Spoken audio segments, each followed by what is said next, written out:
और इस बीच मानेसर गुरुग्राम में देश भर के शहरी निकायों के सभापतियों का राष्ट्रीय सम्मेलन हो रहा है। लोकसभा अध्यक्ष ओम बिरला का इसमें संबोधन साफ तौर पर सुनाई दे रहा है। आइए सीधे वहीं का रुख करते हैं। हम यहां मिल बैठकर भारत के शहरों के उज्जवल भविष्य और उज्जवल भविष्य के साथ भारत की लोकतांत्रिक संस्थाओं को मजबूत और किस तरीके से शहरी सरकारों के अंदर नए भारत, विकसित भारत के सपनों को साकार करने के लिए आपस में विचार विमर्श, सार्थक चर्चा, संवाद के लिए यहां पर आए हैं। देश भर से आए सभी अलग अलग राज्यों के सभी प्रतिनिधि भाइयों, ये चर्चा और सार्थक चर्चा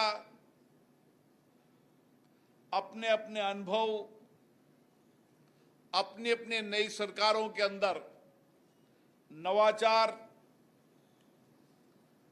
और साझा मिलकर काम करने की इस पद्धति से हम लोकतंत्र के नए विचारों को आगे लेकर नया दृष्टिकोण बनाने का प्रयास करेंगे। नगरीय सरकार लोकतंत्र का सबसे मजबूत स्तंभ है। आम जनता की अगर सबसे ज्यादा आवश्यकता या सबसे ज्यादा नजदीकी है, आम जनता से अगर सीधा संवाद है, तो नगरीय सरकार के प्रतिनिधियों से है।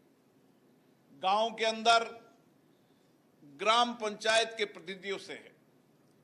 और हमारी ग्राम पंचायत, हमारी नगरीय सरकार में जितना लोकतंत्र सशक्त होगा, मजबूत होगा, उतने ही हम लोकतंत्र के माध्यम से अपने अपने क्षेत्र की जनता की अपेक्षाएं, आकांक्षाओं को पूरा कर पाएंगे। इसलिए सामान्य मानवीय लोगों का सबसे नजदीक गहरा रिश्ता और सबसे संवाद आपसे होता है।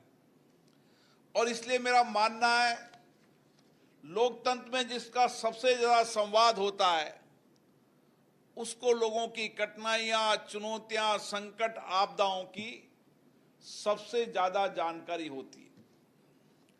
और लोकतंत्र में यही हमारी ताकत है कि हमें क्षेत्र की समस्याओं की जानकारी हो, लोगों के अभावों की जानकारी हो, क्षेत्र के अंदर विकास के पैमाने को तय करने की जानकारी हो।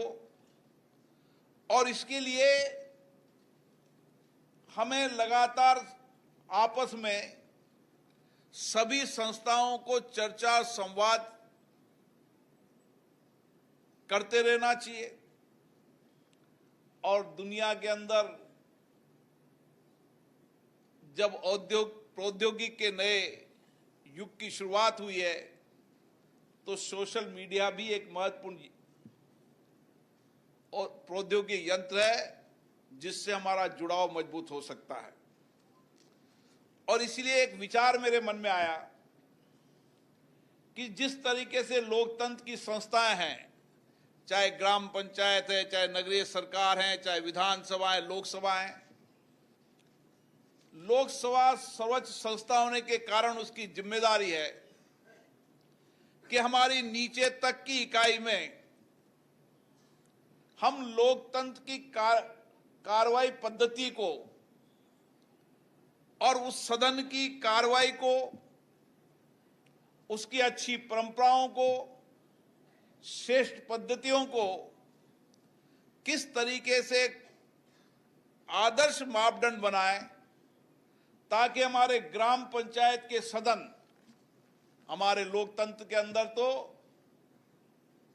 जब मदर ऑफ डेमोक्रेसी कहते हैं हम, लोकतंत्र भारत की जननी कहते हैं, तो ग्राम सभाएं महत्वपूर्ण होती थी। इन सभाओं के माध्यम से, समितियों के माध्यम से, चाहे गांव में, शहर में हो, न अदालत हुआ करते थे, न थाने हुआ करते थे, न कोई शासन व्यवस्था हुआ करती थी। लेकिन इन्हीं ग्राम सभाओं के माध्यम से, इन्हीं शहरी समितियों के माध्यम से चर्चा और संवाद के बाद जो निर्णय फैसले होते थे उसको समाज मानता था।